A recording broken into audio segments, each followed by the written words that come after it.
Hi guys, welcome back to my channel. I'm Katie B. Brown, and today we're going to be jumping into some r/Fatlogic, one of my favorite subreddits to cover.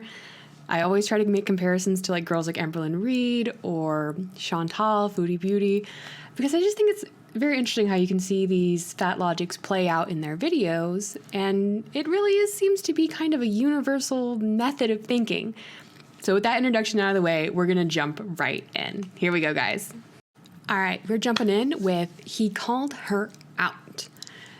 This is an image of the Philistines questioning, I think it's Jesus. It's a great little illustration.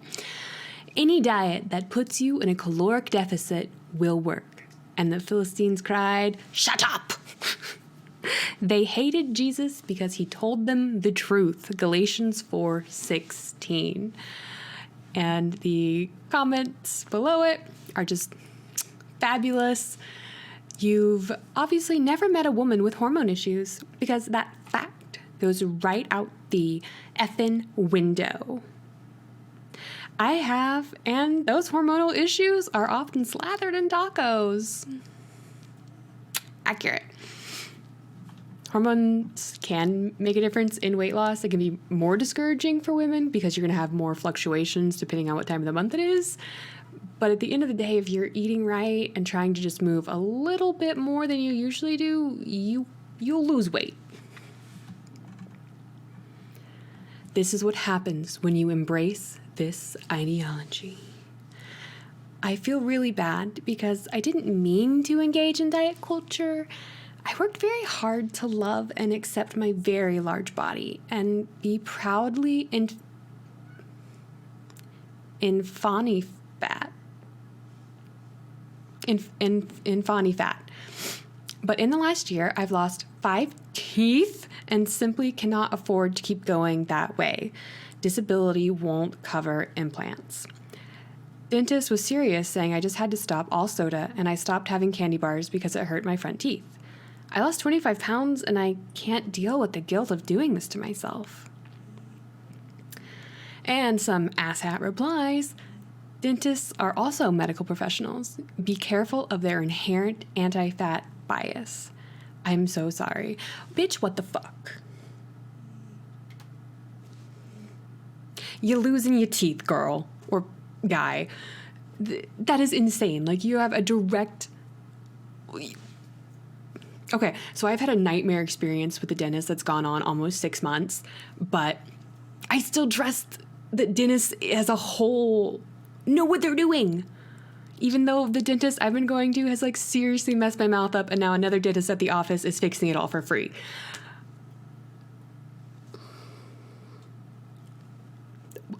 Man, this is just how toxic that cult-like behavior is even when you know it's the right thing to do for your health, and prove that ideology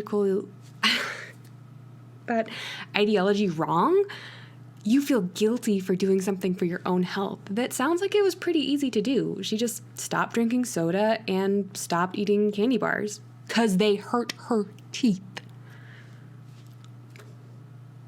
I remember why I haven't covered this subreddit in a couple whiles, because it make me mad. It make me high-key mad. It's okay.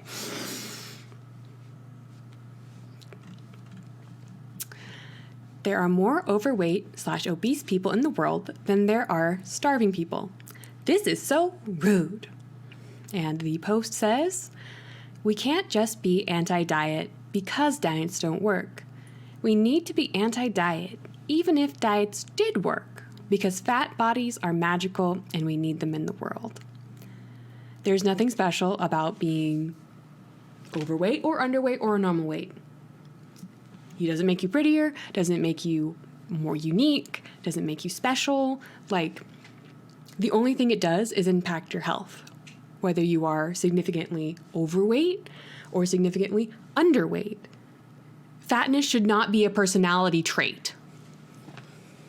Said as someone who's lost 55 pounds in the last year and still needs to lose 30 more because I'm still fat. So...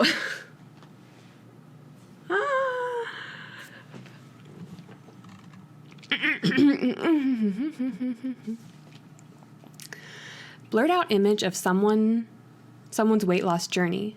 Imagine being this person and trying to bring people down for their weight loss. OP, please remember to be a decent person. You have no idea how many girls I knew who went to Fat to Fit, quite a few throughout my life, who became huge bitches because they thought that it's my turn now. It's not attractive on anybody.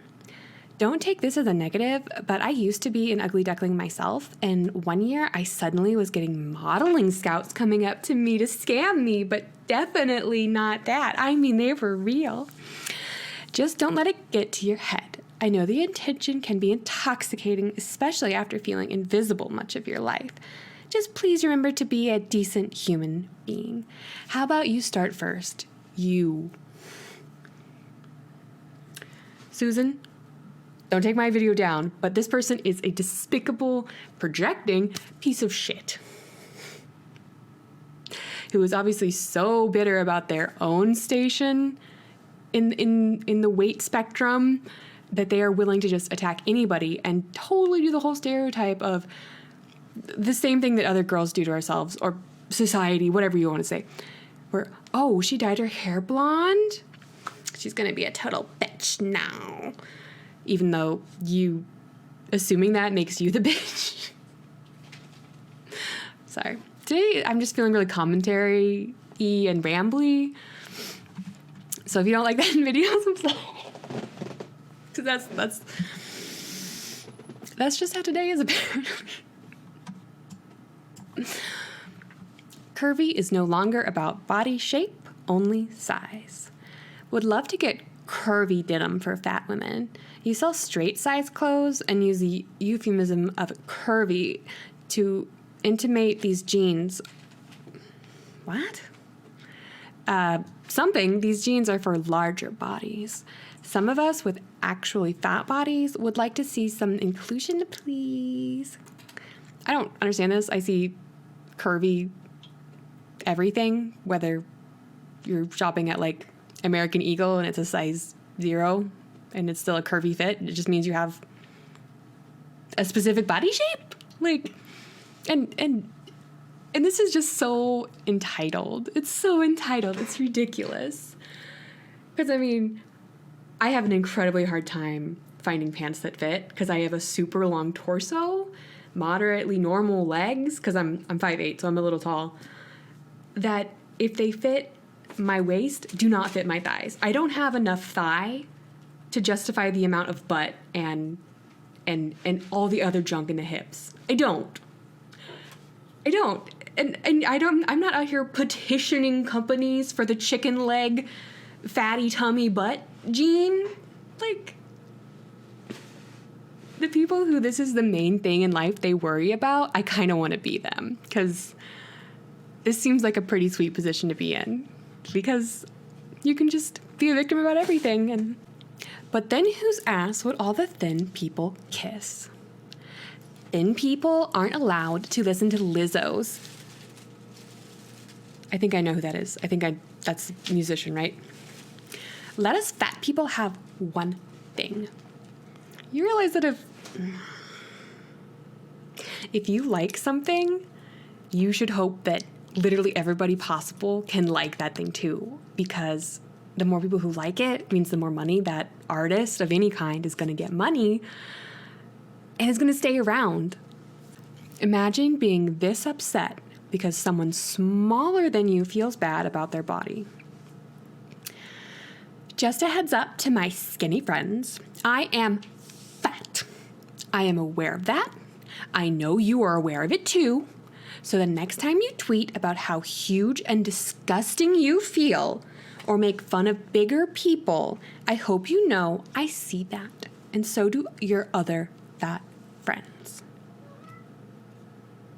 I mean, legitimately, when you are bigger, like at my highest, I was 265 pounds.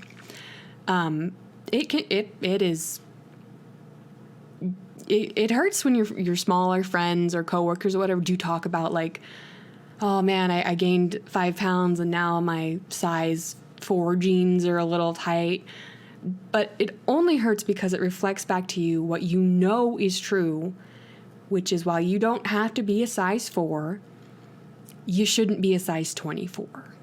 I was only a size 22, but if stuff hadn't happened, I was creeping towards it. Entitlement. The whole world must accommodate your specific fifis. You went to a doctor and got asked questions about your health. The horror.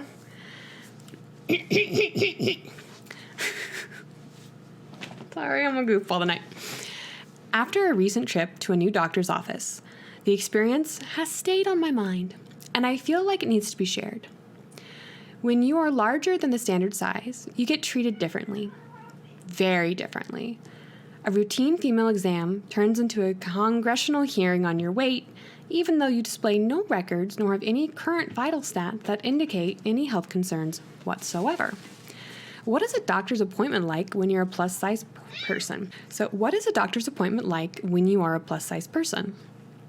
Here's a portion of the questions I was asked at the routine medical exam while displaying no signs nor symptoms of any potential medical concerns, nor showing record of a history of concerns, because being healthy is impossible. Do I know what my BMI is? Do I know what a healthy BMI is? Do I plan to lower my BMI? How much do I eat for breakfast? What do I eat for breakfast? Do I eat carbs? Lots of carbs? Sugars? Artificial sugars? Do I put artificial sugars in my coffee? How many cups of coffee do I drink in the morning?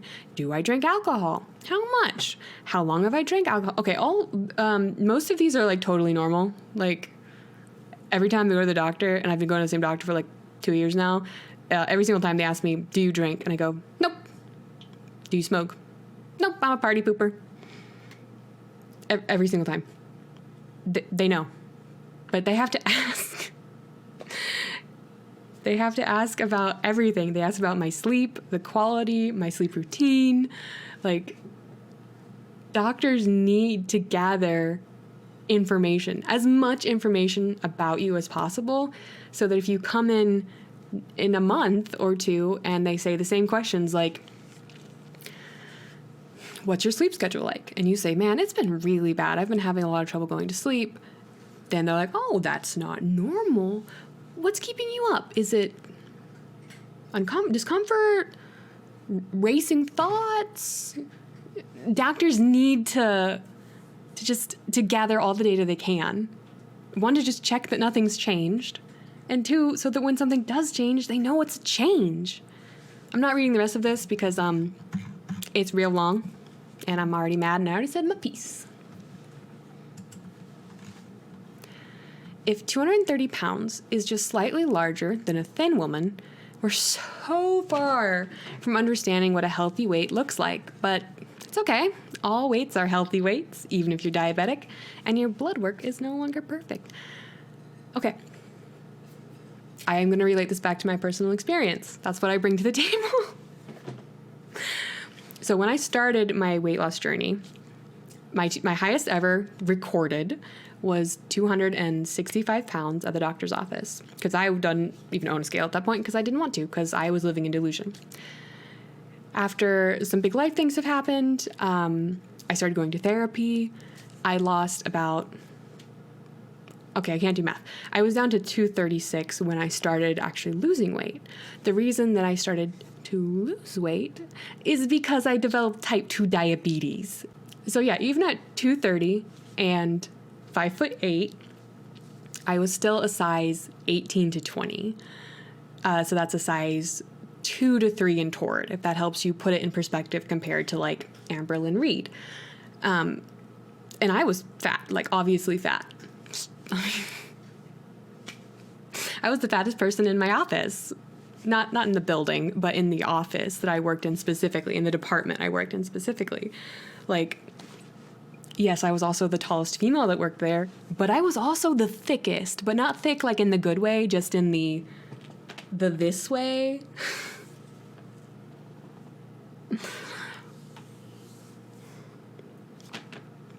It's not normal. Nothing, it's almost like 100 pounds overweight. Like, I think the dead solid of the range of normal for a 5'8" woman, assuming that this is a woman that they're talking about. I just assumed because I'm a woman and I read it and I connected with it emotionally because of whatever. It's real fat. And the standard I believe to be in the normal range is around like 130 to 160. And then you bump into the overweight category from around 160 to around 190. And then from there up, you're pretty much just obese. And then you can go into obesity, class 2, morbid obesity, all that kind of stuff. So even if this person, the 230-pound person like me, lost 55 pounds, you're still overweight and you're still within danger at any moment popping up back over the obese line. Like, this is just so delusional. Actually, there quite literally is, and she's drowning in fat. No, there isn't a size 2 person inside all of us waiting for willpower and hard work to kick in so that it can be unleashed. That's a lie that diet culture tells you. Bitch, what the fuck? Big bone is not really a thing. I used to tell myself all the time, well, I'm big boned, I've got broad shoulders, and I do kind of for a woman. Oh, you know, I've got thick, strong bones, I'm from the farm, I grew up, you know, digging holes for fences with a pothole digger. Like, I'm just strong, and my bones are thick, and, you know, I'm just big boned. I'm a big bone for a woman. I got a big barrel chest. No, I'm just fucking fat. It sucks. It sucks to just admit it to yourself that you're fat. And yeah, realistically, even if I was like 130 pounds, I probably wouldn't be a size 2 because I am 5'8" and I still do have bones and muscle. Not everyone's going to be a size 2 because not everyone is built that way. But it's not... I'm sorry. It's not a lie. What is my life? I don't know. Yes, change the world, not your body. Being fat is a viable option. Diet culture is so deeply entrenched in the way our world exists that when the topic comes up, the response is usually, well, if you don't like not being able to sit in a chair at a theater because it's too small for you, or if you don't like having calorie choices in clothing, then you should just do X. When it comes to bodies, the huge pushback is you have control over it. Instead of trying to change the world, why don't you change your body? I think it's so strongly entrenched in the way that we think about people that we don't even stop to consider what other possible alternatives there might be in conversation. And I mean, I agree. There should always be seats that are, or spots for like those who are less abled. I think most theaters I've been to, there's some spots with open space that's not in the walkway, specifically for people in wheelchairs or that have specific needs, like motorized scooters, etc. But, I mean, those are usually for the frail and the old, or like me when I was on crutches for 6 weeks because I broke the fuck out of my ankle. Yeah, it was easier to crutch over to one of those chairs that were like a little bit out of the way and were a little bigger so that I could sit down and tuck my crutches in to either side of the chair. But expecting the entire world, every single restaurant to now carry larger chairs, every single public transport, whether it's a bus, taxis, anything, like your Uber driver drives a small car and you're going to be like super upset about it. This next one's a doozy. 2/3 of Pacifica? So sorry if I'm butchering that. Women over 40 have type 2 diabetes. To twist a public health crisis into a cultural celebration is incredibly irresponsible. It looks like they are indeed having a party in big fluffy dresses. And that's just so incredibly sad. These women need help. They need to lose weight because it will significantly help.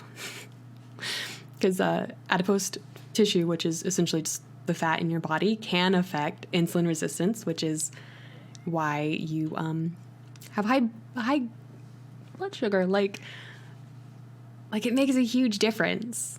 It really does. And for your long-term health especially. Childhood obesity is propaganda. The obesity crisis epidemic is all so propaganda. And the way y'all fear diabetes is weird. Okay, bitch, diabetes is not fun. And I'm even one of the extremely lucky diabetics that my pancreas still makes some insulin. I'm able to manage it pretty effectively with a low dose of metformin and eating correctly. And still being able to eat the occasional, carby thing. Like, I just have stopped eating entire bags of Reese's Pieces peanut butter cups. Because that's not healthy for anybody, no matter what sex you are. You should be afraid of obesity, and you should be afraid of diabetes. They are illnesses. They suck.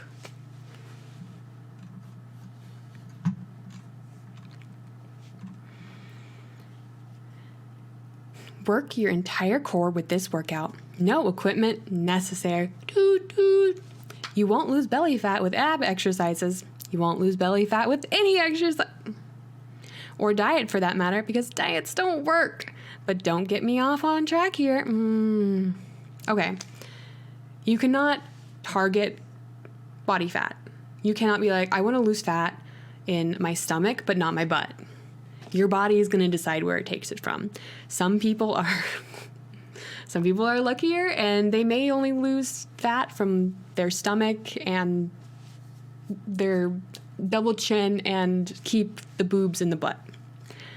For most people, though, your body just takes it from wherever it thinks it's best. You can't spot treat belly fat. You can't spot treat love handles by doing a certain exercise.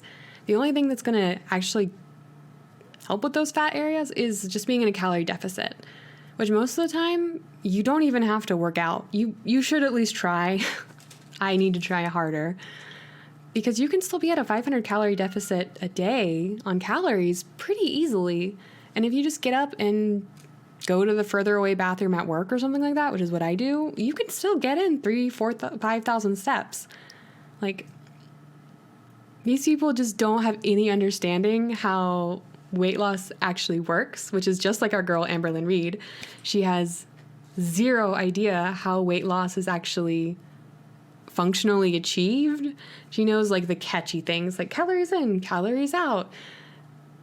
And I'm like, I'm not a nutritionist, I'm not a dietitian, but I saw both when I found out I was diabetic.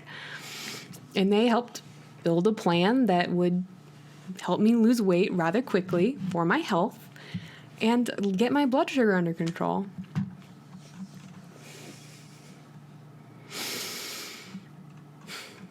Why do I overeat? Restricting food. Restricting calories, saying 1,200 calories a day. Hunger. Boredom. Dehydration. Poor relationship with food.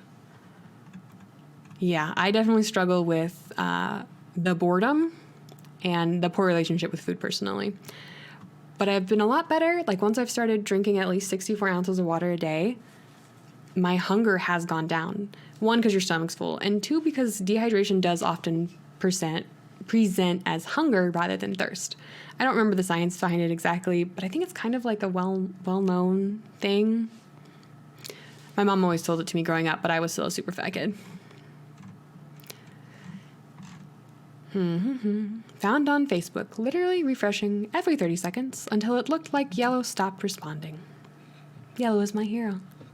Red says, Yellow, no matter how many times you say it works for everyone, it will not change the fact that it isn't possible for everyone. Saying just eat healthy and exercise ignores that a complete lifestyle change requires more time and money than some people can afford. Blue chimes in and says, Yellow, okay, homie, go enjoy shaming people who can't lose weight for whatever their reason is. And Yellow responds, Blue, wait.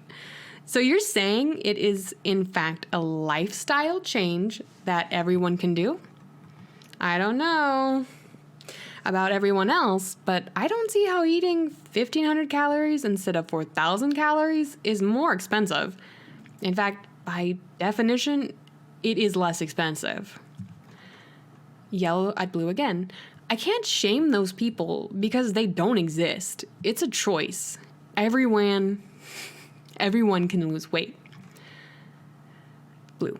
So say someone who is in poverty, lives in a food desert, and only has cheap, unhealthy options for food. They are working 2 jobs that will only schedule them 30 hours each so that they don't have to provide insurance. They are overweight and have blood pressure problems and diabetes because of it. How are they supposed to afford their medications? This is a very common problem in our country, hardly a rare case. Red says to yellow, I'm literally saying that not everyone can do it because it's more time-consuming and expensive, and not everyone has that time or money or access to healthy food. Yellow replying to blue. Eating 1,500 calories is cheaper than eating 4,000 calories.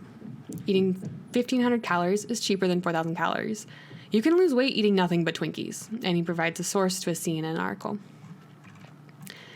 Red, I'm done with this because I know nothing I say is going to get through to you. Just remember, please, that not everyone has the same opportunities or access to things that you do, and that doesn't make them bad or lazy. Yellow, no, not lazy. In fact, eating 4,000 calories requires much more effort than eating 1,500 calories. Blue, I'm happy that you were able to lose weight and get to a point where you can love yourself, but you need to stop being a garbage human and hating fat people. Yellow, no one is hating fat people. I want them to live long, healthy lives, and that's why I don't blind myself and say that being fat is okay. It leads to increased illnesses, higher likelihoods for cancer, and shorter lifespans. I want people to live longer than me, not die young. Blue, you want them to live a long life, and yet you want to make them pay money they can't afford to get the medical care they need? Sure, Jan. A person with diabetes who can't afford insulin won't be able to lose weight if they die. They won't be able to afford their medical bills if they go into ketoacidosis because they can't afford insurance to be able to afford their insulin. You can't get that through your thick skull. You can't exercise safely if your blood pressure is too high. How can they lose weight if they're going to fucking die if they can't afford their blood pressure medication? Yellow. Wow, I can't believe you'd say all of this stuff about caring for others and then go use the word thick as an insult. Obesity causes diabetes. Diabetes doesn't cause obesity. If we were working on a healthier nation, instead of an overly medicated nation, we wouldn't have nearly as many diabetics. Thick skull has literally nothing to do with weight, and you know it. Shut the fuck up. I mean, not being able to afford medicine is an extremely common and troubling reality of living in the United States where we do not have universal health care. I am pretty lucky in that the job I work is full-time. It is a salaried position, and I do have access to health care. Is it the most affordable healthcare? No, but it's pretty good healthcare. My diabetes medication, the metformin that I take, only costs me about $6 a month. And before I was able to go down just to metformin, I was taking Januvia, which is metformin and Genumet. Without insurance, for a month's supply, that would have been about $400. So I completely understand that if it's between... Actually, I don't understand at all. If you're trying to eat a specific diet like keto, it can be more expensive because you eat a lot of meats, cheeses. You need a lot of protein, but you can also get plenty of vegetables to supplement that. I eat a vegetable with every meal except breakfast because I normally don't eat breakfast because I just don't like food in the morning. I like food every other time. I'm not one of those girls who are like, I don't eat, but I'm fat. I don't understand. No, I'm fat because I eat too much. Usually emotionally eating. But I don't understand this thought process of it just doesn't make any sense. If you can't afford your diabetes medication, it's incredibly important that you lose weight as fast as possible without taking meth or something, and that you eat incredibly well, because your blood sugar isn't going to spike if you're eating things that have very low sugar and very low carbs. That's the science of diabetes. What you put into your body gets metabolized. If there's lots of sugars and stuff in it, and you don't have any insulin from your pancreas, the sugar goes into your blood. That can really fuck up your kidneys, all your organs, your eyes, like literally pretty much everything in your body, because your blood is full of spiky sugar. So the easiest way to make sure that doesn't happen, even if you don't have even if you don't have access to your diabetic or diabetes medication, because maybe you just literally can't afford it, you can control your diabetes to some extent. And again, I'm not a doctor or an endocrinologist, but neither is this person, and I at least have firsthand experience.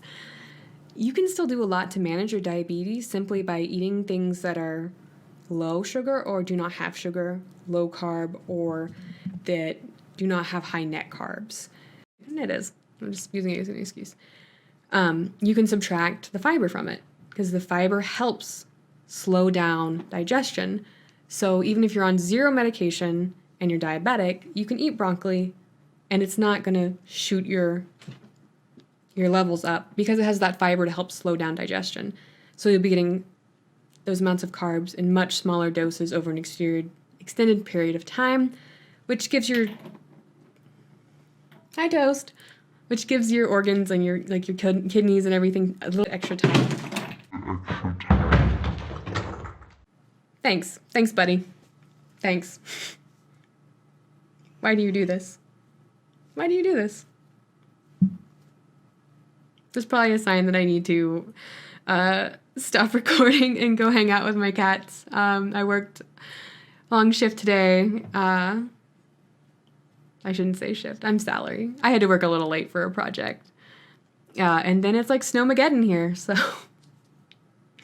I unfortunately have not had a ton of time to play with the kitty cats. So I'm going to stop ranting.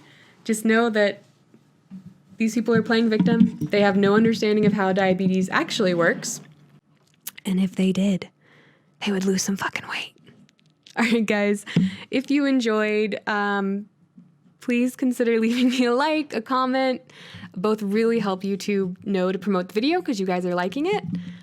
If you want to see more, please subscribe. I try to do somewhat of a variety of content. Most of it is about weight and fat-related content. That sounds weird, fat-related content. And I try to call people out on their bullshit, especially when it comes to weight loss and diabetes, because I've done one and I have the other. But yeah, for more of that, please subscribe. And you guys have a wonderful night and stay warm out there.